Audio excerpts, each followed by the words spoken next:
Hujan deras masih terus mengguyur sejumlah wilayah di Indonesia pada bulan Juni dan Juli. Padahal periode ini seharusnya sudah memasuki musim kemarau. Akibatnya banjir melanda beberapa daerah seperti Jakarta, Bali, dan Mataram. Kondisi ini pun menimbulkan pertanyaan publik mengenai penyebab anomali cuaca yang terjadi belakangan ini. Lantas apa sebenarnya yang terjadi dan apa penyebab dari banjir di musim kemarau ini? Kepala BMKG Dwi Korita Karnawati menjelaskan banjir yang terjadi saat musim kemarau merupakan dampak dari anomali iklim yang sedang melanda sebagian besar wilayah Indonesia. BMKG menyebut kondisi ini sebagai kemarau basah yang ditandai oleh curah hujan di atas normal selama periode kemarau. Menurut Dwi Korita, hujan deras hingga banjir yang terjadi belakangan ini disebabkan oleh beberapa faktor cuaca yang saling berkaitan.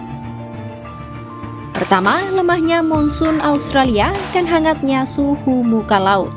Kondisi ini menyebabkan kelembapan udara tinggi, terutama di wilayah selatan Indonesia. Kondisi ini juga disebabkan oleh gelombang Kelvin yang aktif melintas di pesisir utara Jawa dan Laut Jawa, disertai pelambatan dan belokan angin di Jawa bagian barat dan selatan yang memicu penumpukan massa udara.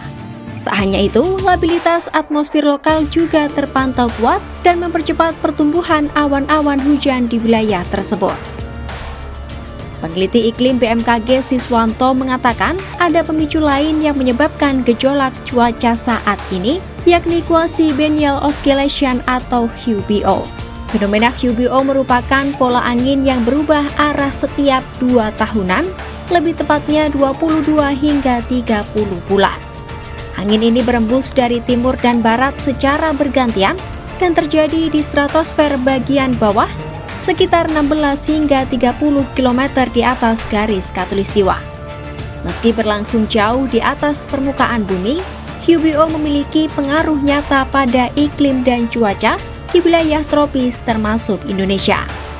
Saat QBO berada di fase timuran, konveksi atmosfer menjadi lebih intens, akibatnya awan hujan lebih cepat terbentuk dan peluang hujan deras meningkat. Bahkan di musim kemarau seperti yang saat ini terjadi. Sebaliknya, saat QBO memasuki fase baratan, peluang hujan ekstrim menurun hingga 70%.